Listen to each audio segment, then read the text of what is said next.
அகிலம் டிவி நேயர்களுக்கு வணக்கம். இன்றைய நாளுக்கான மாலை நேர பிரதான செய்திகள். விரிவான செய்திகளுக்குள் செல்லும் முன்னதாக முதலில் இன்றைய தலைப்புச் செய்திகள். உயர்தர பரீட்சைகள் திணைக்களத்தின் முக்கிய அறிவிப்பு. வெலிகம பிரதேச சபை தலைவர் படுகொலை, அரசியல் பரப்பில் நிலவும் அதிருப்தி.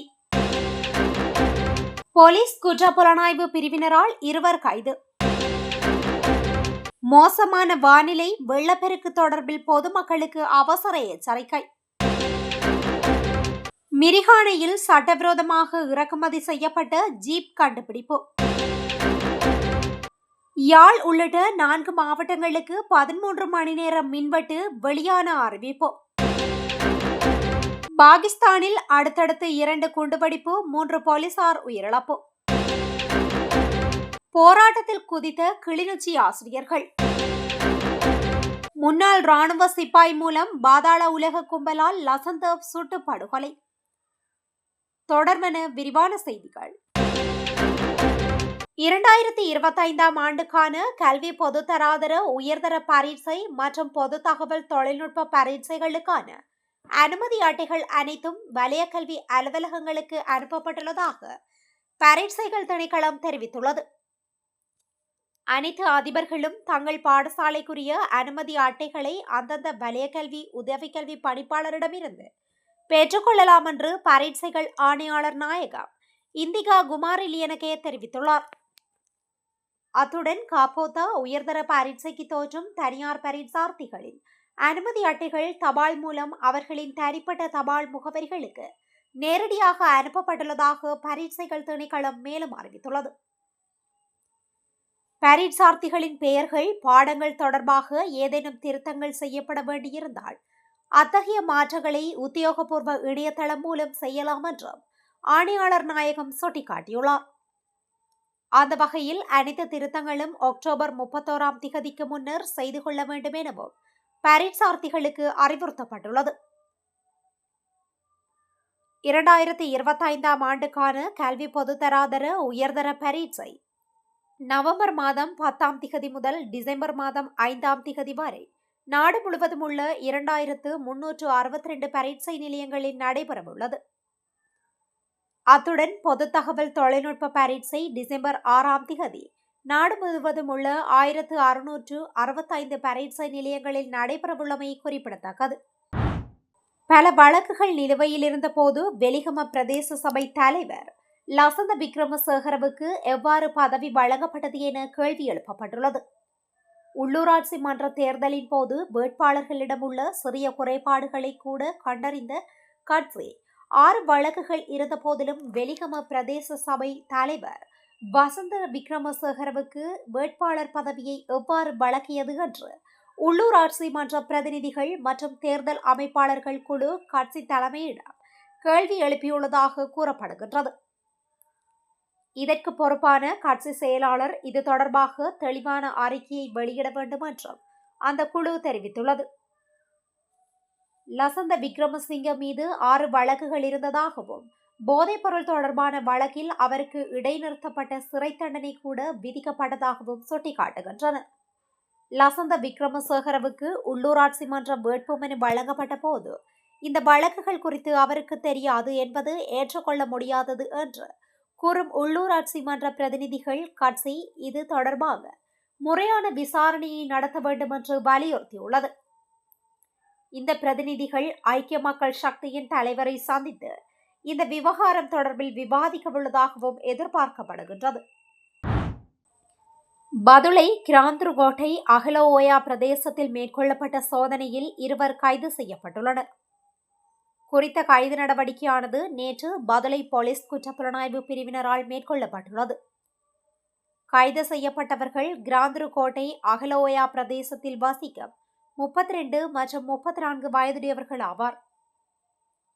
சம்பவம் தொடர்பில் தெரிய வருகையில் பதுளை போலீஸ் குற்றப்புலனாய்வு பிரிவினருக்கு கிடைத்த தகவலின் பேரில் கிராந்துருகோட்டை அகலஓயா பிரதேசத்தில் உள்ள வீட்டில் மேற்கொள்ளப்பட்ட சோதனையில் தங்கமுலாம் பூசப்பட்ட 7 புத்தர் சிலைகள் மற்றும் 7170 மில்லிகிராம் ஐஸ் போதைப் பொருளுடன் 32 வயதுடைய சந்தேக நபர் முதலில் கைது செய்யப்பட்டுள்ளார்.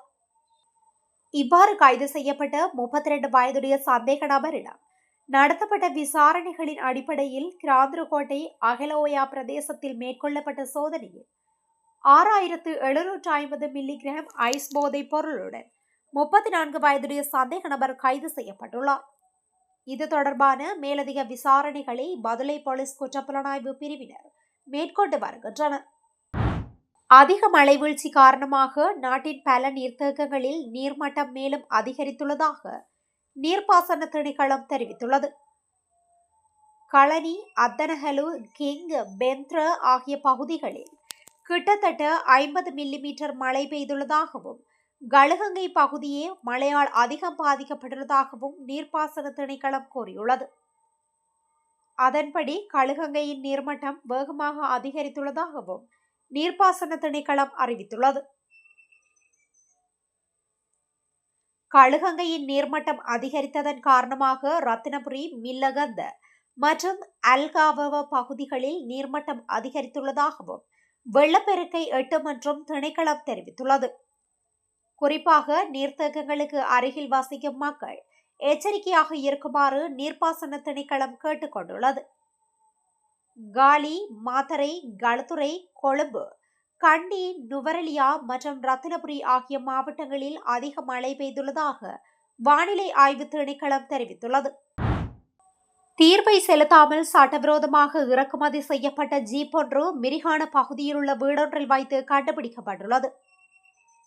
ஒழுங்கமைக்கப்பட்ட குற்றப்புலனாய்வு பிரிவின் அதிகாரிகளுக்கு கிடைத்த தகவலின் அடிப்படையில் மேற்கொள்ளப்பட்ட விசாரணைகளின் போது இந்த ஜீப் கண்டுபிடிக்கப்பட்டது. போலி ஆவணங்களுடன் போலியாக தயாரிக்கப்பட்ட குறித்த ஜீப் தற்போதைய உரிமையாளரின் வீட்டில் வைத்து கண்டுபிடிக்கப்பட்டதாக காவல்துறையினர் தெரிவித்தனர். மோட்டார் போக்குவரத்து திணைக்களத்தில் பதிவு செய்யப்பட்ட மற்றொரு ஜீப் வண்டியின் தரவை போலியாக உள்ளிட்டு ஜீப் வண்டியும் அதன் தரவுகளும் மோட்டார் போக்குவரத்து திணைக்களத்தில் பதிவு செய்யப்பட்டுள்ளதாக விசாரணைகளில் தெரிய வந்துள்ளது. சம்பவத்தில் தொடர்புடைய சந்தேக நபர்களை கைது செய்ய விசாரணைகள் மேற்கொள்ளப்பட்டு வருகின்றன. வடக்கு மாகாணத்தின் 4 மாவட்டங்களில் நாளைய தினம் 13 மணி நேரம் மின்வெட்டு நடைமுறைப்படுத்தப்படும் என இலங்கை மின்சார சபை அறிவித்துள்ளது. அதன்படி யாழ்ப்பாணம், கிளிநொச்சி, முல்லைத்தீவு, வவுனியா ஆகிய 4 மாவட்டங்களிலும் காலை 6 மணி தொடக்கம் மாலை 7 மணி வரை மின்சாரம் தடைப்பட்டிருக்கும் என அறிவிக்கப்பட்டுள்ளது. வவுனியா தொடக்கம் மன்னார் 220 கிலோவாட் மின்பரிமாற்ற வடத்தினை மாற்றியமைப்பதற்கான வேலைகளிற்காக வடமாகாணத்திற்கான 132 கிலோவாட், வவுனியா தொடக்கம் புதிய அனுராதபுர மின்பரிமாற்ற கட்டமைப்பானது துண்டிக்கப்படவுள்ளதால் இந்த மின்தடை ஏற்படும் என குறிப்பிடப்பட்டுள்ளது. அத்துடன் வேலைகள் பூர்த்தியாகியவுடன் மின் இணைப்பானது உடனடியாக மீள வழங்கப்படும் என இலங்கை மின்சார சபை தெரிவித்துள்ளது. இதேவேளை எதிர்பார்த்ததை விட வேலை முன்னதாகவே முடிந்தால் திட்டமிடப்பட்ட நேரத்தை விட முன்னதாகவே மின்சாரம் வழங்கப்படும் என மின்சார சபை தெரிவித்துள்ளமை குறிப்பிடத்தக்கது. பாகிஸ்தானின் ஹைபர் பக்துங்பா மாகாணத்தில் நடந்த அடுத்தடுத்த 2 குண்டுவெடிப்பு சம்பவத்தில் 3 போலீசார் உயிரிழந்தனர். முதலில் போலீஸ் செக் போஸ்டை குறிவைத்து தாக்குதல் நடத்தப்பட்டது. இது தொடர்பாக தகவல் அறிந்த போலீசார் சம்பவ இடத்திற்கு விரைந்தனர். அப்போது அந்த போலீசார் மீது தாக்குதல் நடத்தப்பட்டது. இதில் 3 போலீசார் பரிதாபகரமாக உயிரிழந்தனர். ஹங்கு நகரில் நடைபெற்ற இந்த தாக்குதலில் எஸ்பி படுகாயமடைந்த நிலையில் மருத்துவமனையில் சேர்க்கப்பட்டார். அங்கு சிகிச்சை பலனின்றி உயிரிழந்துள்ளார். 2026ஆம் ஆண்டு வடக்கு மாகாண கல்வி அமைச்சினால் மேற்கொள்ளப்பட்ட இடமாற்றத்தில் தங்களுக்கு அநீதி இழைக்கப்பட்டுள்ளதாக தெரிவித்து கிளிநொச்சி ஆசிரியர்கள் போராட்டத்தில் ஈடுபட்டுள்ளனர். இதன்போது அவர்கள் ஊடகங்களுக்கு கருத்து தெரிவிக்கையில், வடக்கு மாகாண கல்வி திணைக்களத்தால் அண்மையில் வெளியிடப்பட்ட 2026ஆம் ஆண்டுக்கான சேவையின் தேவை கருதிய இடமாற்றத்தில் கிளிநொச்சி மாவட்டத்தை சேர்ந்த ஆசிரியர்களுக்கு பாரிய அநீதி இழைக்கப்பட்டுள்ளது. இதனை சுட்டிக்காட்டி பாதிக்கப்பட்ட ஆசிரியர்களும் மாவட்டத்தில் பணிபுரியும் ஏனைய ஆசிரியர்களும் அதிபர்களும் கிளிநொச்சி மாவட்ட பொது அமைப்புகளும் இணைந்து போராட்டத்தில் ஈடுபட்டுள்ளனர். இந்த கவனஈர்ப்பு போராட்டத்தின் மூலம் இடமாற்றத்தை ரத்து செய்வதற்கான பின்வரும் நியாயப்பாடுகளை தங்களின் மேலான கவனத்திற்கு முன்வைக்கின்றோம் என கூறியுள்ளனர். இராணுவத்தை விட்டு வெளியேறிய சிப்பாய் ஒருவருக்கு வழங்கப்பட்ட நிதி ஒப்பந்தமூடாக தென் மாகாணத்தில் இயங்கும் பாதாள உலக கும்பலால் வெலிகம பிரதேச சபை தவிசாளர் லசந்த விக்ரமசேகர சுட்டுக் கொல்லப்பட்டார் என்று விசாரணைகளில் தெரிய வந்துள்ளது. இந்த கொலையை செய்த கொலையாளி இப்போது அடையாளம் காணப்பட்டுள்ளார். மேலும் அவரை கைது செய்ய விசேட போலீஸ் குழு விசாரணைகளை தொடங்கியுள்ளது.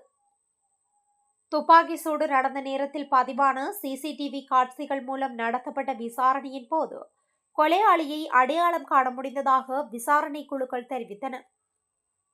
இதற்கிடையில் கொலையாளி மற்றும் மோட்டார் சைக்கிளில் வந்த பாதாள உலக குழு உறுப்பினர் ஆகியோர் லசந்த விக்ரமசேகரவை கொலை செய்த பிறகு அவர்கள் சென்ற வழியை கண்டறிய நேற்று முதல் போலீசார் அந்த பகுதியில் உள்ள சிசிடிவி கேமராக்களை ஆய்வு செய்ய தொடங்கினர். துப்பாக்கிச்சூடு நடத்தியவர் மற்றொரு கூட்டாளியுடன் மோட்டார் சைக்கிளில் தப்பி சென்றார் எனவும் வழியில் இருவரும் 2 மோட்டார் சைக்கிள்களில் தப்பி சென்றனர் எனவும் கிடைத்த தகவலின் அடிப்படையில் போலீசார் விசாரணை நடத்தி வருகின்றனர். இதற்கிடையில் கொலை நடந்த நேரத்தில் அந்த பகுதியில் நடந்த உரையாடல்கள் குறித்த தொலைபேசி பகுப்பாய்வு அறிக்கைகளையும் போலீசார் பெற்று அதன் அடிப்படையில் தனி விசாரணையை தொடங்கியுள்ளனர். இந்த கொலையில் மிதிகம ருவான், மிதிகம சுட்டி மற்றும் ஹெரஹட்டா ஆகிய பாதாள உலக குண்டர்கள் ஈடுபட்டுள்ளனர் என்று விசாரணைகள் நடத்தப்பட்டு வருகின்றன. கொலை செய்யப்பட்ட லசந்த விக்ரமசேகர கடந்த சில ஆண்டுகளாகவே மரண பயத்தில் இருந்தார் என்று தெரிய வந்துள்ளது. இந்த மரண பயத்தின் காரணமாக அவர் ஒரு ரகசிய வாழ்வை வாழ பழகியிருந்தார் எனவும் தனது வசிப்பிடத்தை கூட மாற்றியிருந்தார் எனவும் விசாரணை அதிகாரிகள் கூறுகின்றனர். லசந்தவுக்கு வந்த மிரட்டல்கள் காரணமாக அவர் சுமார் 15 தனிப்படை காவலர்களை வைத்திருந்தார் எனவும் தெரிய வந்துள்ளது. இருப்பினும் கொலை நடந்த நேரத்தில் அந்த காவலர்களில் ஒருவர் கூட அவருக்கு அருகில் இல்லை என்பதும் தெரிய வந்துள்ளது. இந்த விடயத்திலும் போலீசார் கவனம் செலுத்தியுள்ளனர் என்று தெரிவிக்கப்பட்டுள்ளது. வெலிகம பிரதேச சபை தவிசாளரின் கொலை தொடர்பாக போலீஸ் மா அதிபர் சட்டத்தரணி பிரியந்த வீரசூரிய மேற்பார்வையிட்டுள்ளார். தென் மாகாணத்துக்கு பொறுப்பான மூத்த பிரதி போலீஸ் மா அதிபர் கித்ஸ்ரீ ஜயலத்தின் வழிகாட்டுதலின் கீழ் விசாரணைகள் நடத்தப்பட்டு வருகின்றன. இத்துடன் இன்றைய நாளுக்கான மாலை நேர பிரதான செய்திகள் நிறைவடைகின்றன.